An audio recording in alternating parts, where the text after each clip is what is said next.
As for Chicago, I don't know. Maybe do they need an intervention? What do we need? Get on the Ouija board? Do we need to? I don't know, man. Or do you look at that as like what? What? I know. Yes, whatever you're. Yes, yes. What? I know what you're thinking. What, you're Yeah, like I'm trying to find a positive. How do you blame the in coach? there. How do you blame the coach when the guy, I don't know. They're losing in would have fired wonky the ways special is teams what coach when they had another field goal blocked again? That whatever problem they have, they didn't fix it. I don't know. I mean, the defense erased Justin Jefferson. I know Darnold had 300 yards elsewhere. TJ Hawkinson had 100 yards.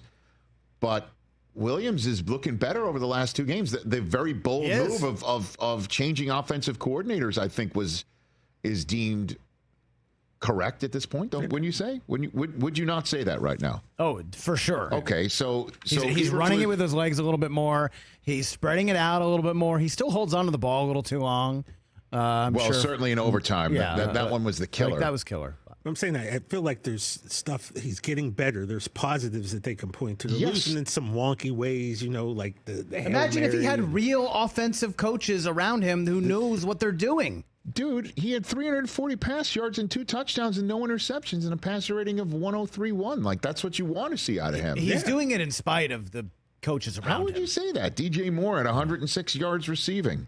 That's a season high for him. Season high reception, 9 catches for Keenan Allen. That's exactly when you push the button you wanted to push, you wanted to see. And here we are 2 games in, you're seeing it. I can say that because you look at what Bo Nix is doing, not as talented as Caleb Williams, and Bo Nix, with a great offensive-minded head coach, has 7 wins. And this guy has 4. Well, I mean, it could have been 5. Had 7 wins. It could have been 5. It could have been 5 if somebody wasn't stunting on a Hail Mary. No, it would have been 5 if he had just stayed stunting. Last week, they had a field goal blocked when it was all set up by Caleb Williams to win it. This time around, they got an onside kick go their way, which is one of the only breaks they've had in the last month. And they force overtime as Williams made a throw over the middle to DJ Moore with no room to spare to set up the field goal, and they actually made it. It wasn't blocked this time, only to get the coin toss in overtime, and Williams just held onto the ball. And then their defense got marched on. And the defense got marched on. Yeah. So that's why I'm saying they need an intervention. Something's not right in Chicago. The calls are coming from within the house, dude. First team in the last 5 seasons to trail by 10 or more points with less than 30 seconds remaining in a game to come back and force overtime, and they still have a 5-game losing streak within a season since they lost 10 straight to close 2022, which brought in all the changes that you're seeing. I mean, it's crazy. Caleb, after the game. I'll be honest with you, I really do think it's just how he is has helped. It's just his I don't want to use this word, but aura, I guess. He's just he has a certain aura to him that he just allows you to play free. He knows what he wants, and he knows what he wants. Whether it's checks, alerts, and all of that, we still have a bunch of those and all these different things. But being able to play free, I think there's been time, like last game, throughout the whole game, talking to me, communicating to me, and then, when it gets to 2 minute, and like today, end of the game, before OT, it's just, now it's time to go be Superman and go do all those different things that I can do. But throughout the game, play the game the right way, make adjustments, all these different things, throw hot, make the right reads, play within the offense, and then when it's time to be Superman, it's kind of what he tells me. He's talking about Thomas Brown, the new OC, who he's clearly vibing with more. So they made the right move, pushed the right buttons. It's just they're not getting wins, dude. And they've had it set up to win 2 division games at home. Instead, they lost it. Green Bay's won 6 in a row at Soldier Field. Minnesota's won 5 in a row at Soldier Field. Now comes Thanksgiving against Detroit. Oh, my goodness gracious.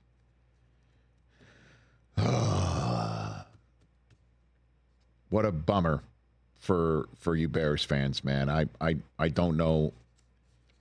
When they left me and I left them in London, I thought, here we go, coming off the bye, and they had it won in D.C. And then I've never seen a team reel from a Hail Mary more. It's still happening. They're still reeling. They're still going, and things are actually, there's enough positives to hang on to. But I don't know how they make the playoffs now. It's not happening, right? Right? Oh, no. They're 4-7. Definitely not. They have the same record as the Cowboys. What the hell? Are they worried about the plus at this point, or are they just worried about the continued development? Right now, they need to worry about getting wins and stacking and then see how it all works out. They win 6 in a row, they have a shot. The problem is that they've got one of the toughest schedules because they play in one of the toughest divisions, and that's all they do is play division games. And the only division games that they're not playing for the Chicago Bears is at Tennessee and home for Cleveland.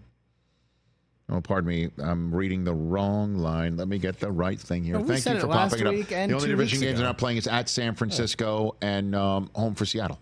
We said it last week, a couple weeks ago, too. Like, they may not win another game this year. That's a tough road, right? Well, if they don't win another game this year, they're going to clean house. That's for sure. For sure. They should do that anyway. On the coaching staff. I don't know. That's not the way they usually operate.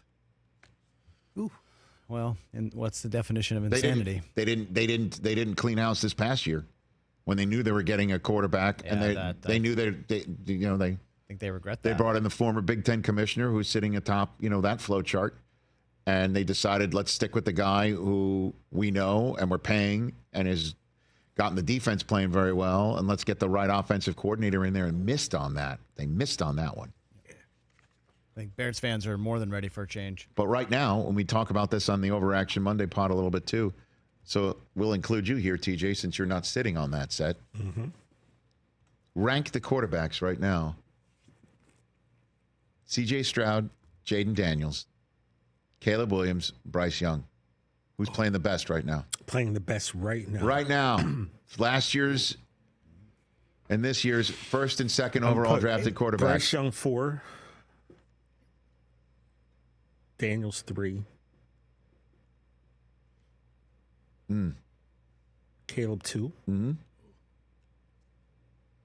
Well, that would make Stroud 1. Yeah, I'd inverse it. Yeah. I'd go.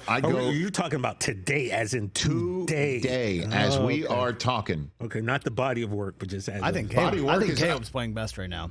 Today, I think. So then, why would you say that? Get some real offensive coaches in here. Because he's playing, the new guy is definitely affecting. It's just not showing up in wins because of special teams gaffes and then one rookie moment that Caleb had, that one in overtime. We took that sack. He had 10 seconds to get rid of that thing. I mean, you can dead cat bounce with coaching. I think he needs like some real offensive head coaches and a system around him to really highlight his strengths. I would go right now. Playing right now, I would go 1. Bryce Young is playing the best out of all 4 of them right now. Caleb 2. Yeah, Caleb won 4 games. I will go Stroud 3 and Jaden Daniels 4. Right now. One's on a 3-game losing streak. Another one started 5-1 and has only won twice since then.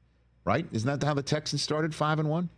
We're sitting here coming into the season saying the Texans are the biggest threat to the Chiefs. And right now, the Chiefs are more of a threat to the Chiefs than the Texans are. That's true. That's true. I mean, they're still 7-5, though. I know. I get it. But I don't know what's going on. I think he does not look the same way as he did last year. Stroud had a running out the back of the end zone moment yesterday. Well, I mean, that game was over by the time he did that. Yeah. I mean, that wasn't with all due respect, a full-on Vorlovsky here. But he's trying to make it seem as though he's now off the schneid because CJ did it. It's like, no, bro. Oh, is that what he did? Yeah. I would do the same thing, too. No, but CJ was like 2 yards back and kind of... Yeah, the Texans have lost 3 out of 4. Stroud has 5 picks, and he's been sacked, 17 times. I think they can't protect him, and that's part of the reason why he has definitely looked like a shadow of himself. Yeah. But they got Nico back. But give it up to Bryce Young, man. Yeah. Give it up. And a fluke car accident, or he doesn't play. It's still Andy Dalton's show. If it wasn't for Mo Lewis.